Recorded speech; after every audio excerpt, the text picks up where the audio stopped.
Hello student, welcome to my channel Ajab Gajab English.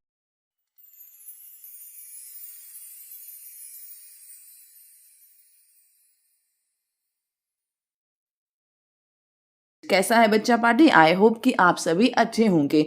जैसा मैंने आपको प्रॉमिस किया था कि आपको जो है मैं प्रोवाइड करूंगी माइंड मैप, ठीक है ना। मैंने आपको पिछले वीडियो में ही प्रॉमिस किया था कि माइंड मैप जो है अजब गजब की टीम आपको प्रोवाइड करेगी। तो आज जो है पहला माइंड मैप जो हमारा रिलेटेड है राइटिंग सेक्शन के, ठीक है, वो आज मैं आपके साथ शेयर करने लगी हूँ और मैं ये उम्मीद करती हूँ कि ये माइंड मैप आपको बहुत ज़्यादा हेल्प करेगी। तो चलिए फिर देखते हैं हम अपने माइंड मैप को। इंतजार की घड़ियां खत्म हुई और ये रहा आपका माइंड मैप जो है कौन से टॉपिक का, राइटिंग सेक्शन का। तो चलो मैं माइंड मैप आपको समझा भी देती हूँ। देखो हमारे राइटिंग सेक्शन में सीबीएसई क्लास 10th में दो टॉपिक हैं, एक है एनालिटिकल पैराग्राफ और दूसरा है फॉर्मल लेटर। सबसे पहले हम डिस्कस कर लेते हैं एनालिटिकल पैराग्राफ को। तो एनालिटिकल पैराग्राफ जब भी आप लिख रहे हो तो उसका फॉर्मेट का पूरा ध्यान रखना, मतलब क्या, इंट्रोडक्शन, बॉडी और कंक्लूजन, ठीक है ना। इसी चीज को आपने फॉलो करके जो है एनालिटिकल पैराग्राफ लिखना है। क्या नहीं करना है, don't give your own opinion. अपना ओपिनियन तो देना ही मत कि आपको कैसा लग रहा है, भाई आपको कैसा लग रहा है, उससे एनालिटिकल पैराग्राफ का कोई लेना देना नहीं है। नो मसाला, मतलब क्या है, कोई भी मसाला मत लगा देना, जो दिखाई दे बस वही लिख देना, उसके सिवाय कुछ नहीं करना। बस करना क्या है, अपनी आंखें खोलना है, देखना है और उसको लिख देना है। जैसा दिखाई दे रहा होगा बस वैसा लिख देना है। अगर एनालिटिकल पैराग्राफ लिखना नहीं आता है तो मेरे चैनल पर विजिट करो, वहां पे प्लेलिस्ट है रोड टू 90 जिसमें मैंने सब कुछ जो है बहुत ही अच्छे तरीके से डिटेल में समझा रखा है कि किस तरीके से आपने एनालिटिकल पैराग्राफ लिखना है। तो आई होप कि एनालिटिकल पैराग्राफ का माइंड मैप आपको क्लियर हो गया होगा। माइंड मैप का मतलब क्या होता है कि लास्ट मोमेंट पेपर है आपका, बस 10 मिनट में बस एक बार देख लो कि क्या चीजें करनी है और क्या चीजें नहीं करनी है। तो एनालिटिकल पैराग्राफ का माइंड मैप ये रहा आप सबके सामने, ठीक है।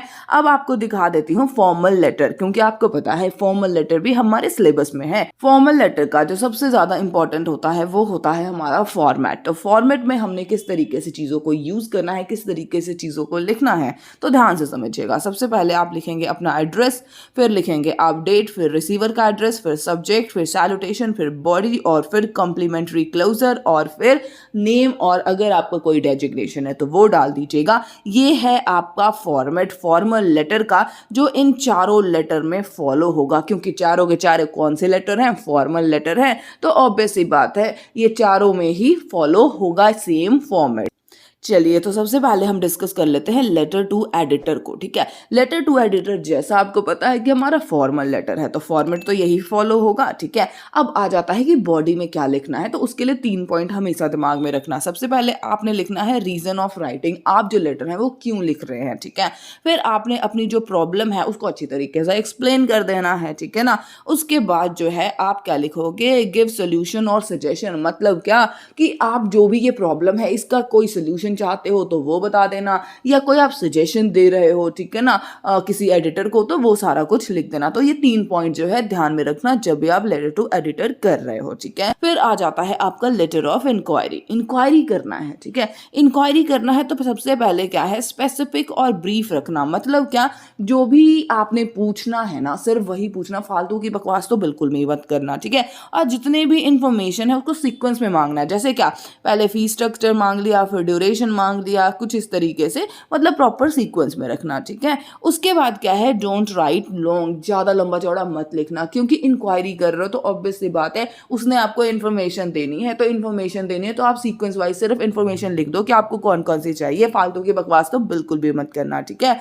Be straight forward. I hope कि लेटर ऑफ इंक्वायरी किस तरीके से लिखना है ये भी आपको क्लियर हो गया होगा। फिर आ जाता है हमारा लेटर ऑफ कंप्लेंट। जब भी आप लेटर ऑफ कंप्लेंट लिख रहे हो तो आप क्या चीजों का ध्यान रखोगे, रेफरेंस नंबर जरूर लिखना, ठीक है ना, कि कौन से रेफरेंस नंबर से आपने ये वाला जो चीज़ है वो खरीदा है, बिल नंबर, डेट, ठीक है ना। ये चीज़ें मेंशन करनी बहुत ज़्यादा ज़रूरी होती है, क्योंकि कोई भी अगर हम प्रोडक्ट खरीदते हैं तो एक शोरूम में पता नहीं कितने प्रोडक्ट जो हैं वो सेल हो जाते हैं, तो बिल नंबर, डेट बताना बहुत ज़्यादा ज़रूरी होता है, ठीक है। फिर हम क्या करते हैं, अपनी प्रॉब्लम को बताते हैं कि जी हमारे जो प्रोडक्ट है उसमें क्या प्रॉब्लम है। उसके बाद हम सजेस्ट कर देते हैं सोल्यूशन कि अगर वारंटी में रिपेयर कर दीजिए, रिप्लेस कर दीजिए, जैसा भी आपको सही लगता है, ठीक है ना।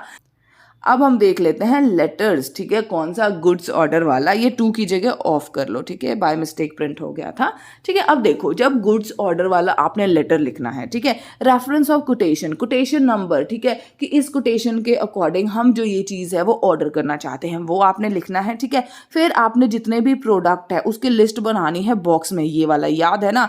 अगर किसी को नहीं याद हो तो मेरे चैनल पे रोड टू 90 सीरीज को विजिट कर लीजिए, वहां पर मैंने बहुत ही अच्छे तरीके से हर लेटर को डिटेल में करवा रखा है, ठीक है। फिर आप मोड ऑफ पेमेंट बता दीजिएगा कि किस तरीके से आप पेमेंट करेंगे, कैश करेंगे, पेटीएम करेंगे, एटीएम करेंगे, गूगल पे करेंगे, आजकल तो बहुत सारी चीज़ें अवेलेबल है, ठीक है। उसके बाद आप डेडलाइन भी प्रोवाइड कर दीजिएगा कि मतलब क्या, देखो जैसे कि आज है 18 ऑफ फेब, ठीक है, कि भी 25 फरवरी से पहले हमें सामान मिल जाना चाहिए, दिस और दैट। आई होप कि आपको अच्छे तरीके से सारा कुछ जो है वो समझ आ गया होगा और एवरीथिंग जो है वो आपको क्रिस्टल क्लियर हो गया होगा। तो ये रहा आपका माइंड मैप, जिसका आप स्क्रीनशॉट भी ले सकते हो और इसे आप पेपर से पहले जरूर देख कर जाना, क्योंकि इससे आपको बहुत ज़्यादा हेल्प होगी। हमेशा की तरह आज भी एक ही बात कहूँगी कि अगर लगे कि मेरे चैनल पर आगे आपका 1 मिनट भी यूटिलाइज हुआ है, मेरे चैनल को सब्सक्राइब करना, वीडियो को शेयर करना और लाइक करना। चलिए फिर मिलती हूँ मैं आपको एक नेक्स्ट वीडियो में, जिसमें हम आपको दूसरा माइंड मैप जो है प्रोवाइड करेंगे ग्रामर सेक्शन का। तब तक के लिए हंसते रहना, मुस्कुराते रहना और अपने आसपास के एरिया को साफ सुथरा रखना। Bye bye, take care, have a good day.